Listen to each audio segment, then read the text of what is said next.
They say your first year of college changes you, and they're not wrong. Whether it's the freedom, the pressure, or the sheer amount of ramen you end up eating, something shifts, but no one really tells you how it feels to leave behind high school, the structure, the familiarity, and step into something completely different. This video isn't a guide, it's a reflection. My goal is not to tell you how to do college right, just to share what it was like for me, and maybe help you feel a little less alone in your own transition. Real quick, I do have a script here, so I don't want this video to feel too upright, so I'm just gonna keep the flow natural while glancing at my script. I wrote the script manually, just so I could have all my thoughts down on paper. That's it. So there's nothing forced in this conversation. So without further ado, let's get straight into this video. My high school journey was very easy. I was one of those kids that always got their schoolwork done in school. And frankly, the schoolwork just wasn't even challenging. I was always able to absorb the information that I needed to within each class period. And the only thing that really ended up challenging me was my STEM class because it forced me to use my problem-solving skills. With that all being said, I understood college would be different. However, I still went into college with the same mindset that I had had throughout high school. This was a mistake as the class difficulty ramped up exponentially. All of a sudden, I was forced to put more effort into my studying and more effort into my assignments. The good news is I was able to adapt to the sudden difficulty spike and implement time for my studying. On a somewhat unrelated note, the sudden amount of freedom that I was experiencing was getting to me in both a good and a bad way. Before I moved to Tennessee, I lived in Michigan, so my drive from home to college went from a 2-hour drive to above 6 hours. Having the freedom to stay up as long as I like, to go wherever, whenever I like, and the ability to just skip classes without any repercussion, with absolutely no one to hold me accountable for my schoolwork, was a double-edged sword. I didn't skip any classes aside from one day that I was running a fever and was genuinely sick, but the thought is what counts. Having that relief of, oh, I don't feel like going to class today, I could literally just not go, without anybody there to say, you need to go to class, even if you're not failing, yada yada yada, is something that you really miss out if you move away for college. And it's hard to hold yourself accountable every single day. Needless to say, I thought I was ready for college, and for the most part, I genuinely was. I was in a place where I could pivot to the needs of my classes while still giving myself time for myself.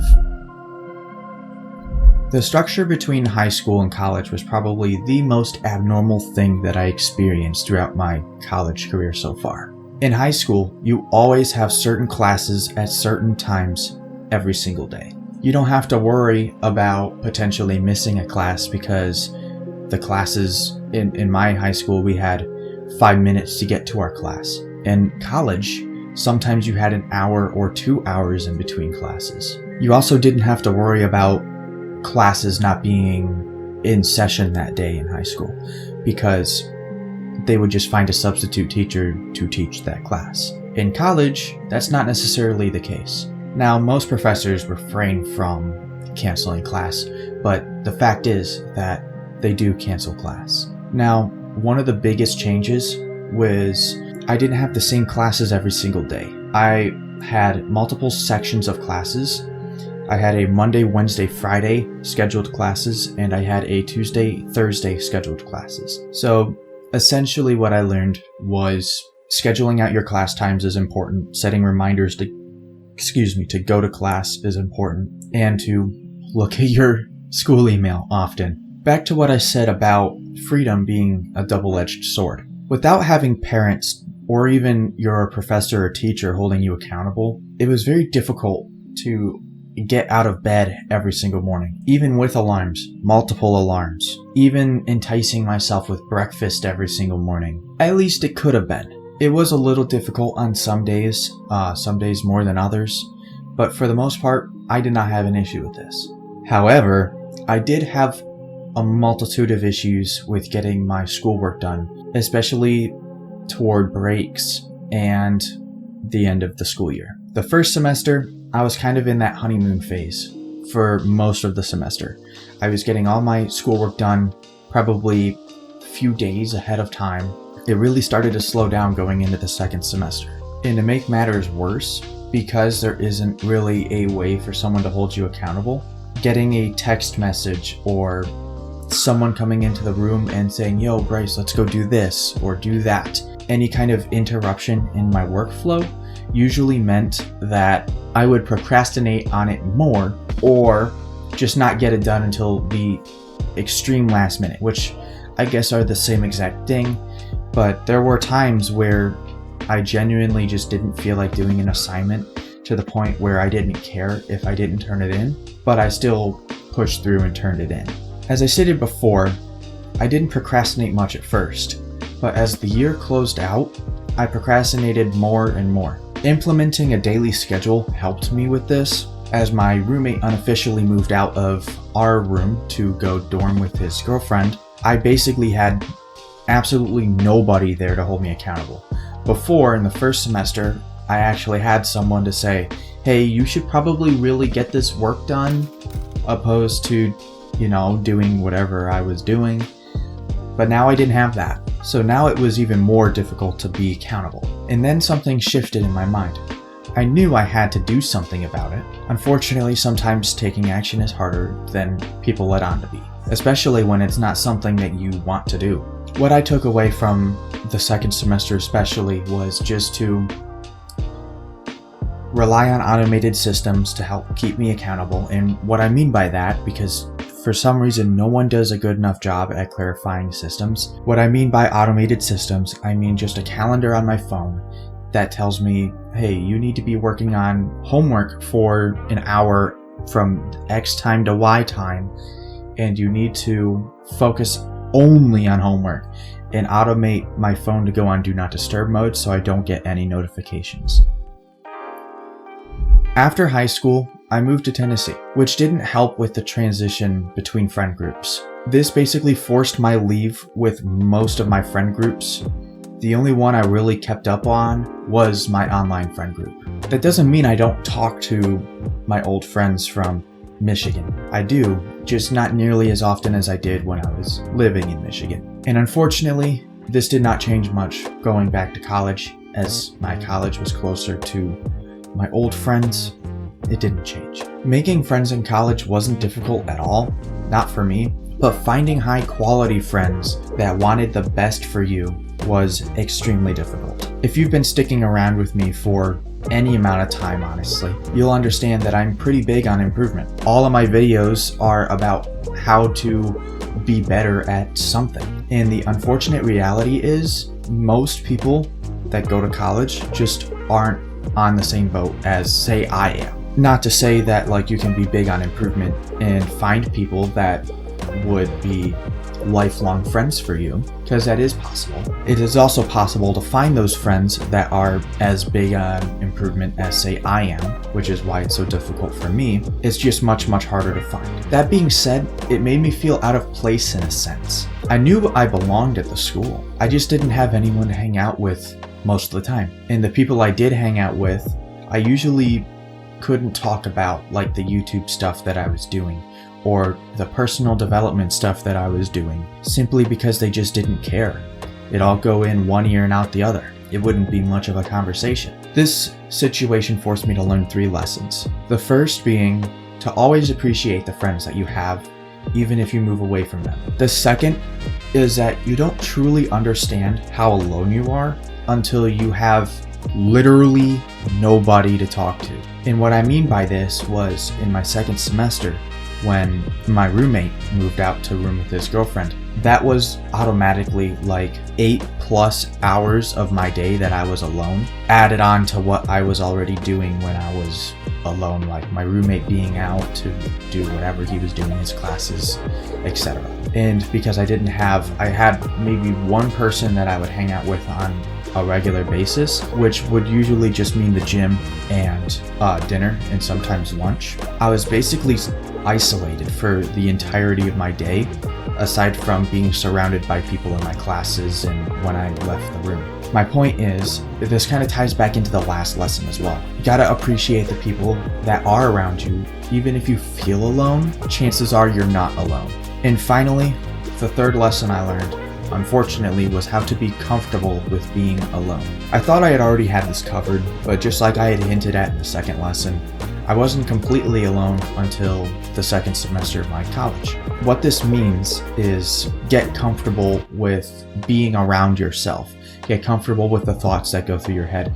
Observe the thoughts that go through your head. And how to kind of, I don't want to say force them, but rewire them to be in a positive light opposed to negative.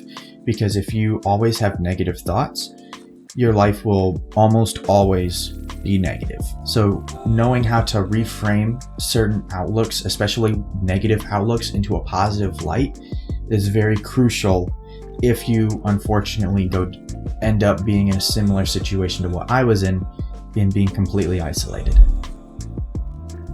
The difficulty of college classes is highly dependent on what classes you're actually taking. It also depends on your previous experience and skills in certain fields and whatever you're good at. I had classes that were stupid easy and required absolutely no studying outside of class, and I had classes where I had to study weeks in advance for a 2-question quiz.